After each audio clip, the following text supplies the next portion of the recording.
Amen. Okay, so ang nais ko pong ibahagi, simulan na natin at lumalakas ang hangin. Ang nais ko pong ibahagi ngayon ay, ayan nakita nyo na, remember who you are. Pero syempre po, bago natin maalala yan, dapat alam na natin kung sino tayo. Tama po ba? And naniniwala po ako na napag-aralan nyo na ang tungkol sa identity in Christ. Di ba po? Maraming Bible study na tayong napag-aralan at hindi po yan mawawala at marami din pong mensahe na kayong narinig, may nag-preach na rin po dito about identity. Pero ngayon po, ang nais ko pong ibahagi is ito po, remember who you are. After nyo malaman yung identity nyo, ay dapat po wag nating kalimutan talaga kung sino talaga tayo, yung identity na nalaman po natin. Bakit po? Kasi it is very important po na alam ng mga bawat Kristiyano, alam ng bawat Kristiyano ang ating identity sa Panginoong Hesus. Ito pong identity na ito ay kung paano po tayo tinitingnan ng ating Diyos. Tayo po ay, nung na-born again na po tayo po ay may tayo po ay bago ng nilalang. Sabi po sa 2 Corinthians, di ba? If anyone is in Christ, he is a new creation. So, tayo po ay mga bago ng nilalang. And, yun po, nawa po ay hindi natin malimutan. Kaya nandito po ako upang ipaalala po sa atin kung sino po ba talaga tayo. Kasi po, sometimes po, dahil sa mga hindi magandang pangyayari sa ating buhay, kung minsan kahit matagal na tayong Kristiyano, minsan po talaga nadadala tayo ng mga pangit na sitwasyon sa buhay. At ito pong mga pangit na sitwasyon na ito o mga hindi magandang sitwasyon ay ginagamit po ng kaaway upang makalimutan natin kung sino tayo bilang mga Kristiyano.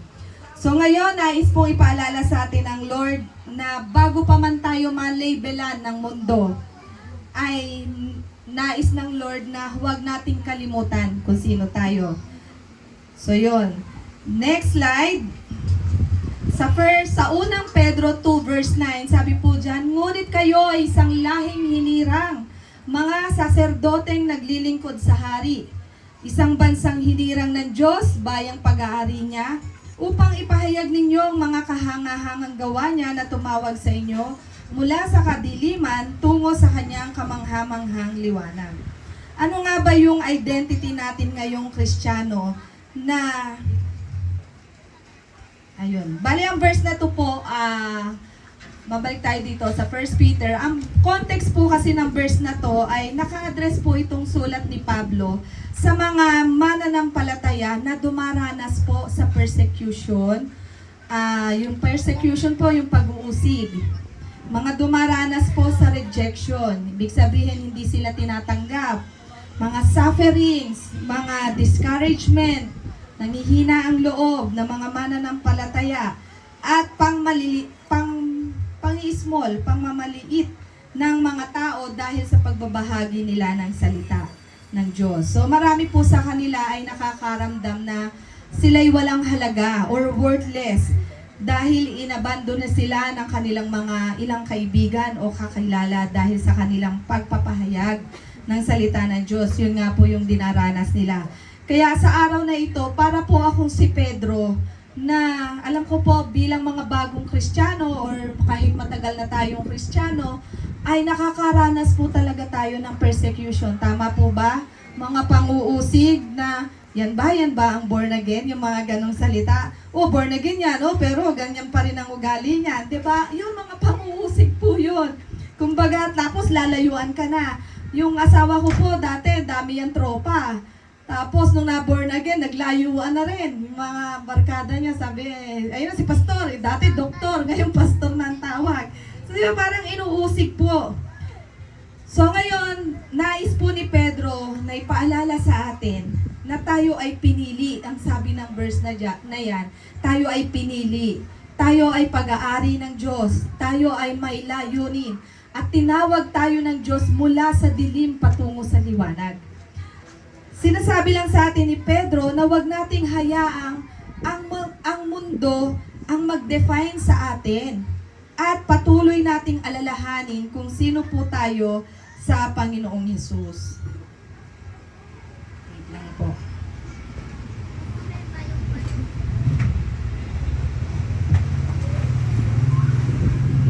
Yan. So next slide is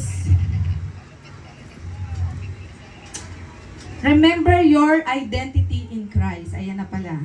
Okay, ano nga ba yung identity natin ngayon ngayong Kristiyano na tayo or born again believer? So ito pong identity natin ngayon, hindi na po ito nakabase sa kung sino tayo noon o kung ano ang nagawa natin in the past.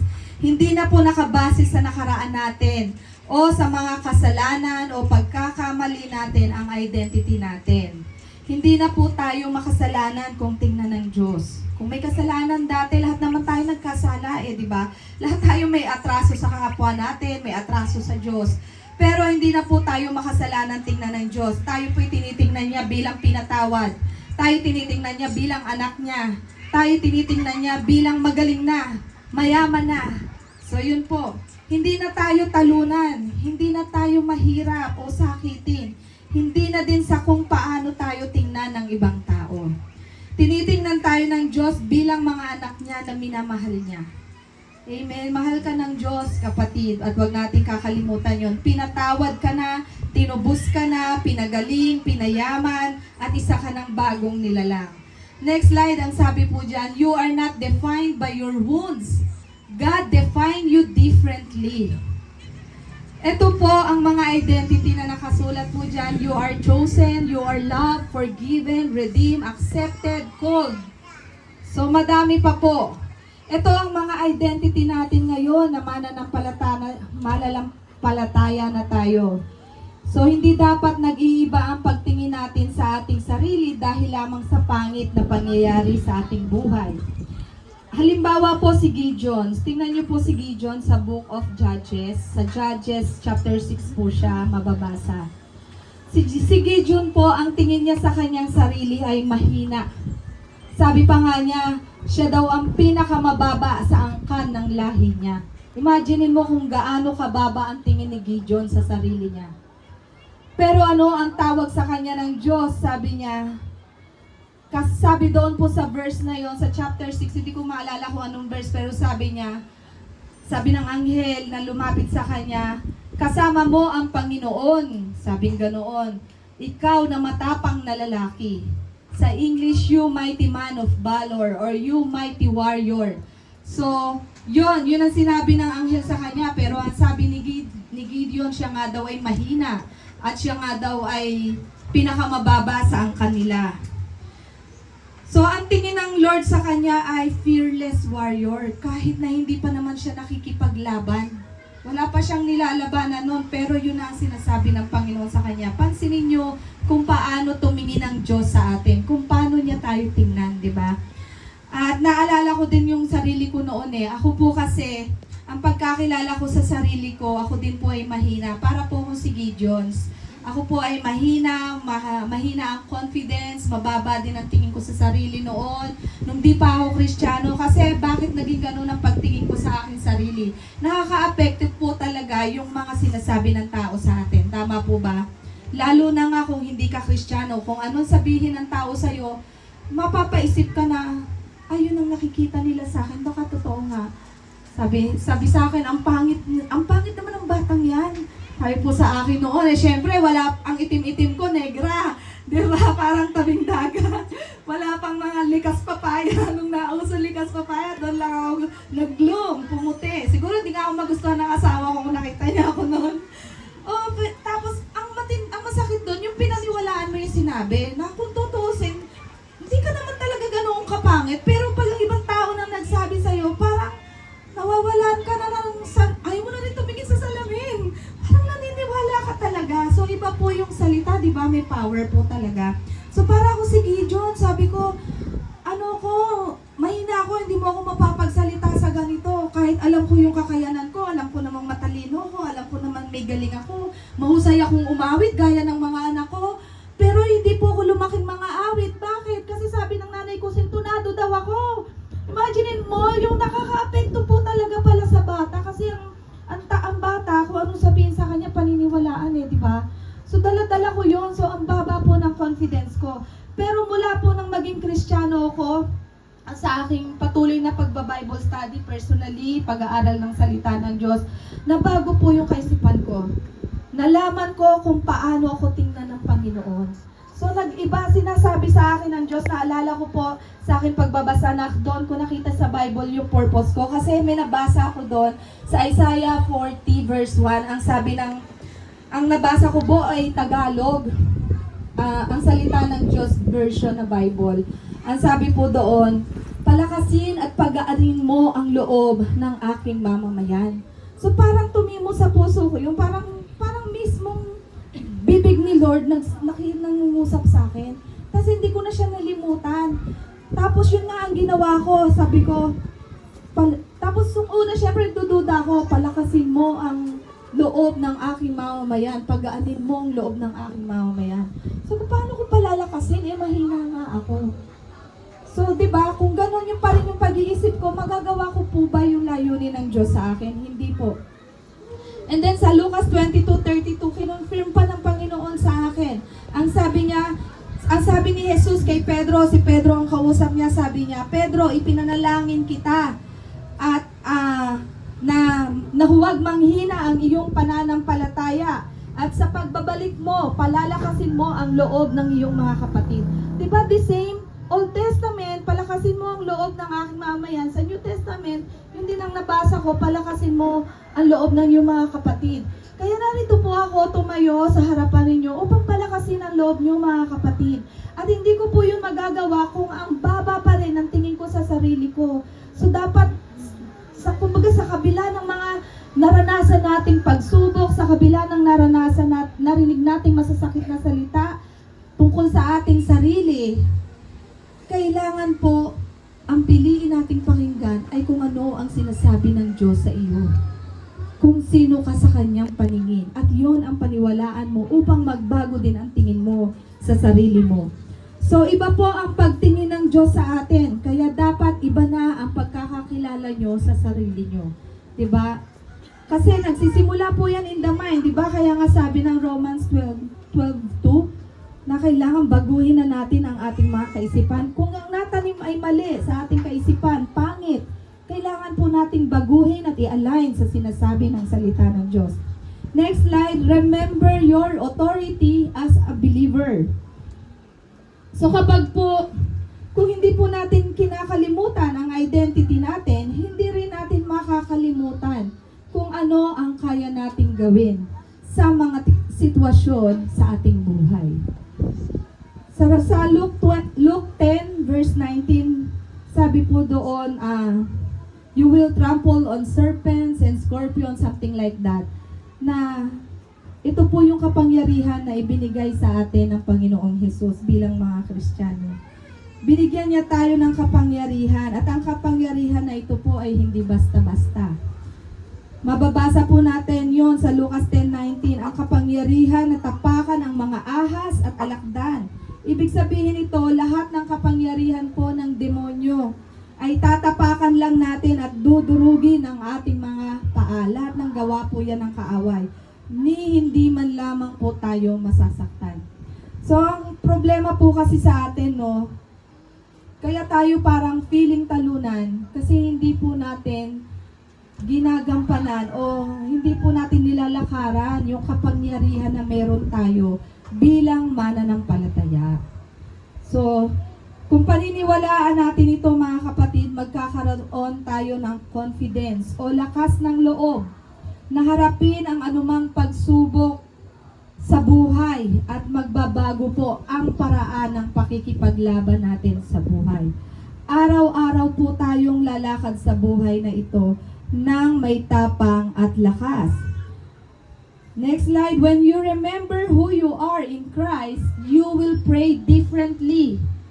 Iba ka ng manalangin, hindi ka na po magmamakaawang manalangin na, Lord, sana naman po, Lord, para paiyak-iyak ka sa Lord. Lord, alisin mo na po yung problemang ito, yung, Lord, sana po mabayaran ko na yung utang ko, Lord, umiiyak ka, sana po gumaling na ako. Hindi. Kung hindi, iba na ang panalangin na gagawin mo. Gagamitin mo yung authority o kapangyarihan mo bilang mananampalataya. Paano? Ganito, o ikaw, masakit na tuhod, sa pangalan ni Jesus, inuutosan kita, gumaling ka ngayon din, in Jesus' name. Ganun po ang panalangin. Iba na, hindi na yung nagsusumamo at nagmamakaawa. Kasi sinabi na ng Panginoong Jesus na binigyan ko kayo ng kapangyarihan ng magpalayas ng mga demonyo at ng mga gawa ng kaaway. Diba? At you will fight differently, you speak differently, you endure differently. Maingat ka na rin sa pagsasalita nyo. Hindi ka na basta-basta nagsasalita ng walang kabuluhan, ng mga negative, kundi you will speak life. Diba? You will speak blessing sa iyong buhay. Hindi na, hirap naman ang buhay na to. Diba? Pag yun lagi ang bukang bibig nyo, ay mahirap talaga ang dadating sa buhay nyo. Kaya, watch your words po. Sabi po ng Bible, death and life are in the power of your tongue. Aanihin natin kung anong lumalabas sa bibig natin. Kaya ilabas natin ay mga blessings, hindi sumpa. Pag negative sumpa po yun, parang sinusumpa mo ang sarili mong buhay, ang pamilya mo, kung puro negative. Kaya mag-ingat ng magsalita ng mga negative. Huwag na po negative ang lalabas. Lagi na pong blessing. Kahit mahirap ang buhay, sasabihin nyo, ang buti ng Diyos. Diba, mabuti ang Diyos. May pagkain kami sa mesa. Kahit tuyo ang ulam, mabuti pa rin po ang Diyos. Diba? Kahit may nararamdaman kang sakit sa tuhod, mabuti ang Diyos, nakakalakad ka pa din. And you have to speak lang para po mangyari ang gusto nyong mangyari. Kung gusto nyong gumaling kayo sa karamdaman, sabihin nyo, pinagaling na ako ng Panginoon, by His stripes I am healed. Diba? Yun po nasa dulo na po ng bibig natin yung mga blessing, di pa po natin mabigkas-bigkas kasi mas madaling dumaing at magreklamo. Tama po ba? So, dapat po pala ay baguhin na natin. We have to speak differently. So, you will endure differently. Kaya mong tiisin. Pag nalaman mo na po ang iyong authority bilang mananampalataya, kaya mo nang tiisin kahit ano pa mang pagsubok yan dumarating sa buhay nyo. Dahil sabi nga po sa 1 Corinthians 10:13, favorite verse ko po ito, na sinabi doon, walang pagsubok na ipinahintulot ang Diyos sa iyo nang higit pa sa makakaya mo. Dahil siya ay tapat at palalakasin kayo upang mapagtagumpayan nyo yan. Diba? So, ibig sabihin kung may pagsubok, alam mo, ang pangako ng Diyos, nalilipas din yan. Lalampas din. Mapapagod din ang problema, lilipas at magiging maganda at maayos din ang lahat. Bakit? Dahil si Lord, kahit ikaw na ang lumublob sa putik, si Lord gagawa pa rin ang paraan para maalis ka niya sa putik. Napakabuti ng ating Diyos. Amen? Kahit ikaw na nagpakalublob, alam mo yun, lumusong doon sa kumunoy, nalubog ka na sa utang, tatanggalin ka din ng Lord dahil mabuti ang Diyos. Amen? So, walang imposible sa lahat ng nananampalataya sa Kanya. Ito ang kapangyarihan na meron tayo bilang mananampalataya. Kailangan lamang po magsalita tayo ng palaban para hindi tayo maging talunan. And next, remember your purpose. Alam niyo po, napakahalaga po kasi na alam mong may purpose ka. Kasi ang taong hindi niya alam ang purpose ay parang dahon na natanggal sa puno at inilipad na lang kung saan na lang siya mapatpad. Napakahalaga po ng mayroong purpose. Kasi sa gitna ng pagsubok, nasadsad ka, down na down ka, pag naalala mo ang purpose mo, ito ang magbabangon sa'yo. Ako po, nagkasakit po ako ng halos 2 buwan na akala ko vertigo, pero na-welcome ako sa club ng mga nagme-maintenance na. Ang bata ko pa, 'di ba? Yung pala dahilan bakit ako hindi makabangon. Pero pipilitin mong bumangon dahil naaalala mo ang layunin mo, ang purpose mo, bakit ka nandito at nabubuhay sa mundo. Naalala ko ang mga anak ko. Hindi pa ako tapos, hindi pa tapos ang Diyos sa buhay ko para bumulagta lang ako ng matagal doon, di ba? Kailangan kong bumangon dahil kailangan ako ng mga anak ko. Kailangan nating bumangon sa umaga. Diba? Sabi ng commercial, bakit ka gumigising sa umaga? Bakit ka bumabangon sa umaga? Dahil hindi dahil sa Nescafe, di ba? Kung hindi dahil meron tayong purpose. Di ba? Kailangan pa nating magbahagi ng salita ng Diyos. So, ito po ang kahalagahan na dapat hindi mo rin malimutan yung purpose mo. Kasi ito po yung magbabangon sa'yo sa gitna ng napakahirap na sitwasyon. Next slide, when you remember your purpose. Yan, bakit kailangan palang alalahanin ang purpose? Because the enemy attacks purpose through pain, and the enemy uses people to destroy self-image. Alam niyo po, ang kaaway, inaatake niya ang purpose mo through these pains. Lahat ng mga pasakit sa buhay na mararanasan mo, gagamitin niya ng kaaway para hindi mangyari ang kalooban ng Diyos sa buhay mo. Gusto ng kaaway kapag sinaktan ka ng mahal mo sa buhay, kapag niloko ka, kapag binaliwala ka ng mga mahal mo sa buhay, like binaliwala ka ng asawa mo, niloko ka ng asawa mo, alam mo yung pinagpalit ka sa iba, ginawa kang tanga, alam mo yun, parang pinaramdam sa'yo na wala kang halaga. Alam niyo po, gagamitin ito ng kaaway para sirain ka eh. 'Di ba? At kapag nasa gitna ka ng mataas na emosyon na wala kang ginawa kundi mag-pity party, umiyak ng umiyak dahil sa pananakit sa iyo ng mga tao, alam mo, walang mangyayari sa mga taong hindi mo naman kontrolado. Ang tanging kontrol lang natin yung sarili natin. Amen? So kapag ka nasa ganun kang high emotion ka, emotional ka, marami kang maiisip sa sarili mo na feeling mo, ikaw pa yung may mali. Alam mo yung ikaw na ang sinaktan, feeling mo may mali sa'yo. Siguro hindi kasi ako kaibig-ibig. Kaya ako sinaktan ng mahal ko.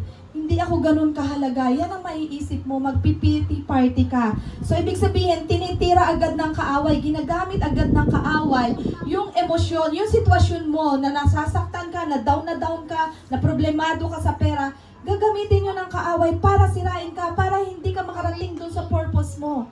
Sasabihin, ay, wala ka ng pag-asa. Ay, hindi ka na talaga mahal ng asawa mo.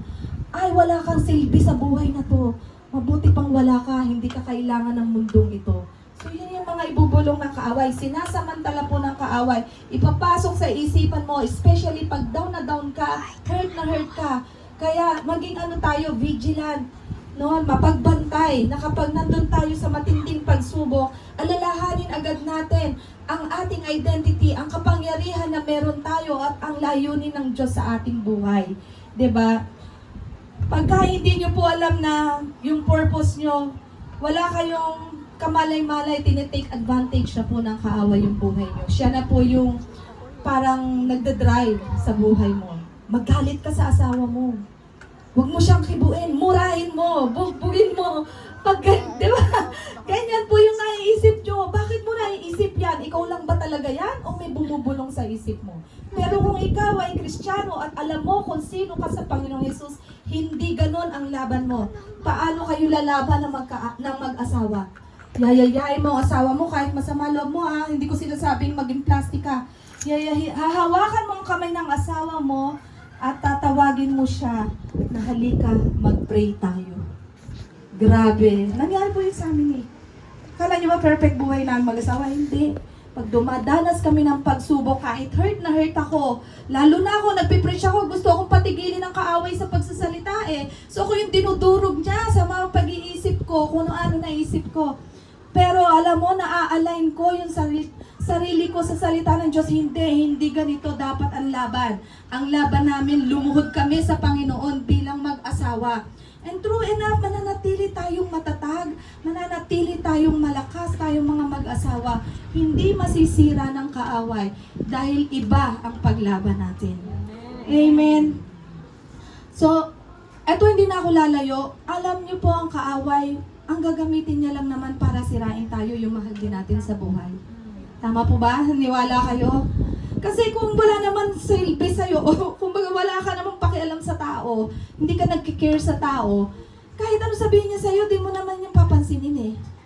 Pero kapag yung asawa mo, yung anak mo, yung magulang mo na ang parang nanakit sa'yo, ang nagbaliwala sa'yo, di ba, kailangan mong bantayan yun. Na may kaaway. na sinasamantala ang sitwasyon mo at hindi mo pala alam kung paano ka lumaban. So dapat kapag alam mo nagkakagulo ang pamilya, alam mo paano kayo lalaban.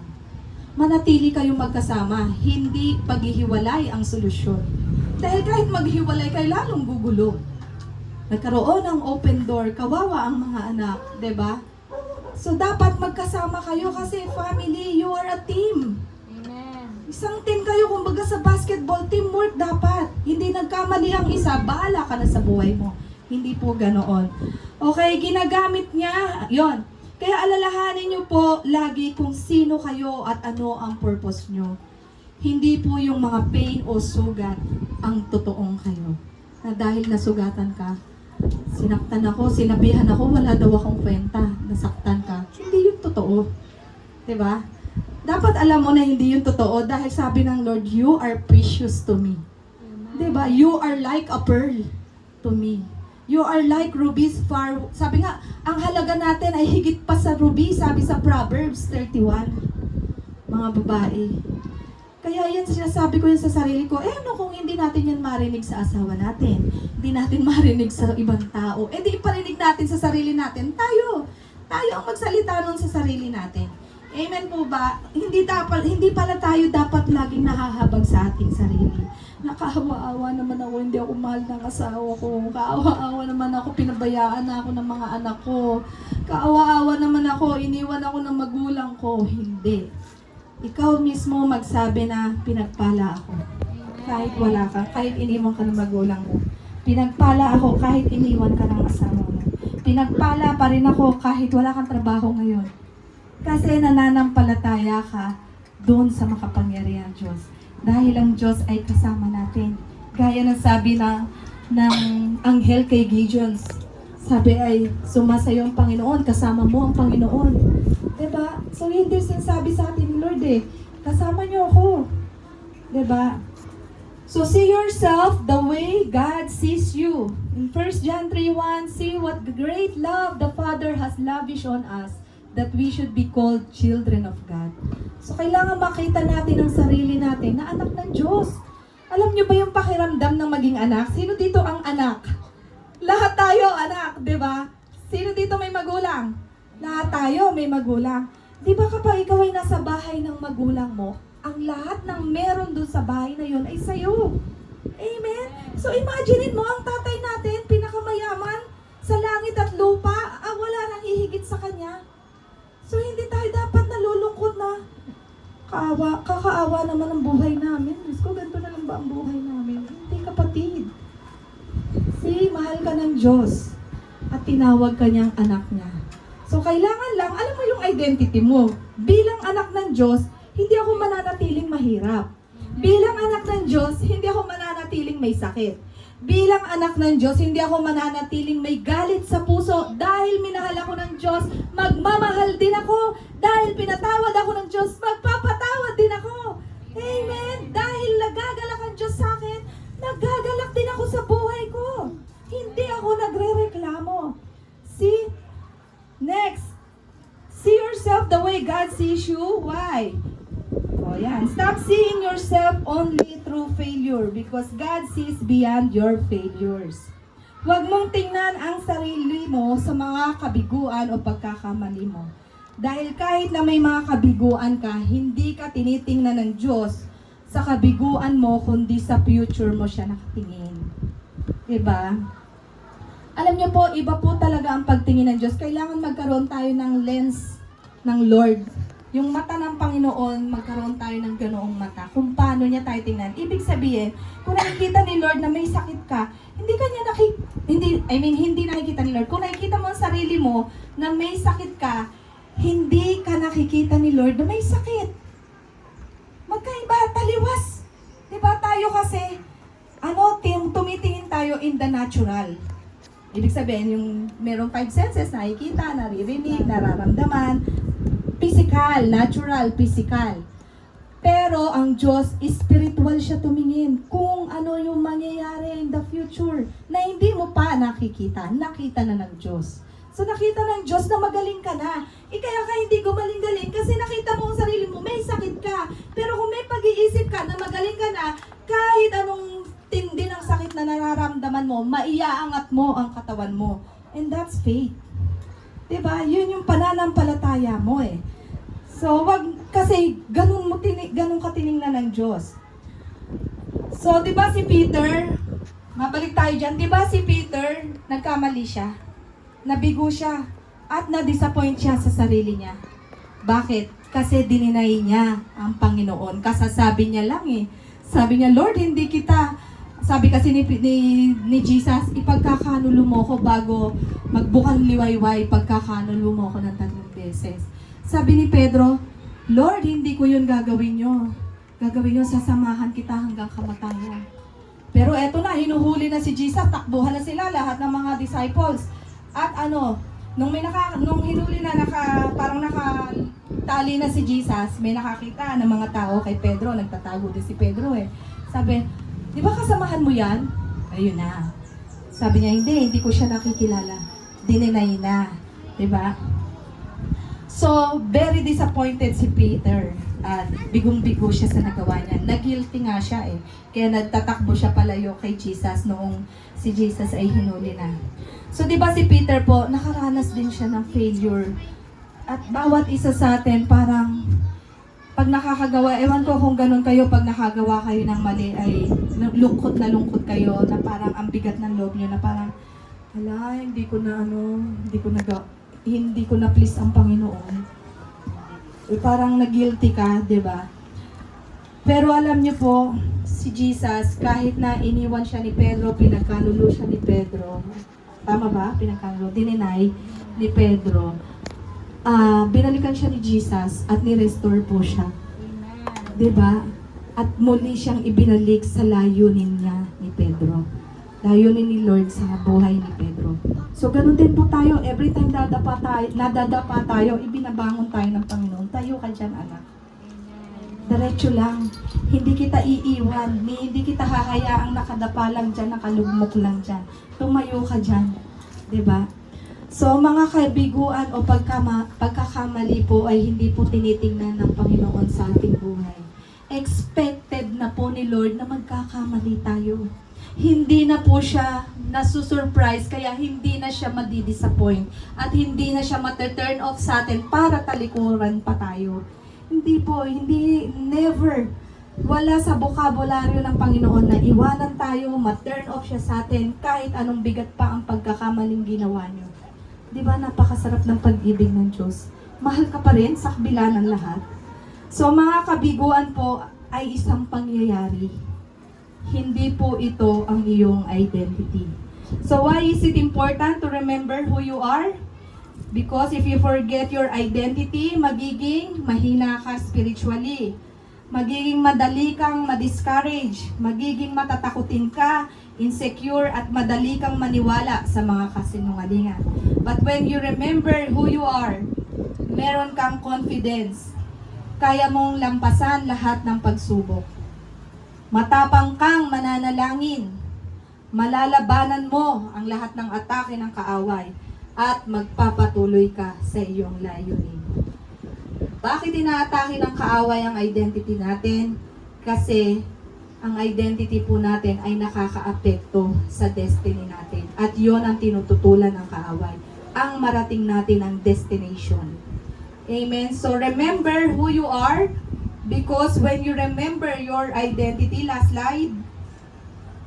Yan. Remember who you are, because when you remember your identity, you walk in authority and you will fulfill your purpose. Kaya ito po ang tandaan natin at alalahanin kung sino talaga tayo sa Panginoon Diyos. Dahil kapag hindi po natin nakalimutan kung sino tayo, lalakad tayo ng may kapangyarihan at magaganap ang layunin ng Diyos sa ating buhay. Amen? Tayo po manalangin. Panginoon, marami pong salamat sa hapon na ito, Lord God, na muli po, Panginoon, pinapaalala mo sa amin, Lord God, kung sino kami sa iyo. Alam po namin, Lord, na napakaraming pagsubok, kung ano-anong pamamaraan ang ginagawa ng kaaway upang maagaw kami, Panginoon, sa iyong kalooban, upang hindi mangyari ang layunin mo sa aming buhay. Panginoon, salamat po dahil pinapakilala mo sa amin ang aming totoong sarili, Panginoon. Ang aming totoong identity, Panginoon. Na kami ay anak mo, Panginoon. Na kami ay pinili mo, hinirang mo, Panginoon. Na kami, Panginoon, ay may layunin. Kami ay tinawag mo mula sa dilim patungo sa liwanag, Panginoon. Lord, ang dalangin ko po ay hindi tumalimutan ng aking mga kapatid sa gitna ng pagsubok, Lord, ay maalala nila kung sino sila sa iyo. Na sila, Lord God, ay may kapangyarihan at kaya nilang labanan anuman ang pagsubok o atake ng kaaway, Panginoon. Na kaya rin nilang lakaran ang iyong kalooban dahil sa pagmamahal mo, Panginoon. Maalala nila, Lord God, ang pagmamahal mo, ang bumago sa aming mga dating katauhan, Panginoon. Marami pong salamat, Lord, na kami ngayon ay mga bago ng nilalang, Lord God. At dalangin ko na patuloy na bigyan mo sila ng lakas ng loob, Panginoon, ng tapang, Panginoon, ng boldness, Panginoon, ng confidence, Lord God, na hindi sila mahiya, na isang pamuhay, Panginoon, ang pananampalataya, Lord God, at ipahayag ang iyong salita, Panginoon, sa kanilang mga naaabot, Panginoon. Salamat po sa hapon na ito. Salamat sa iyong banal na Espiritu. Holy Spirit, patuloy kang mag-minister sa amin hanggang sa aming pagbabalik sa aming mga tahanan. Thank you, Lord. We praise you. We exalt you in Jesus' mighty name. Amen.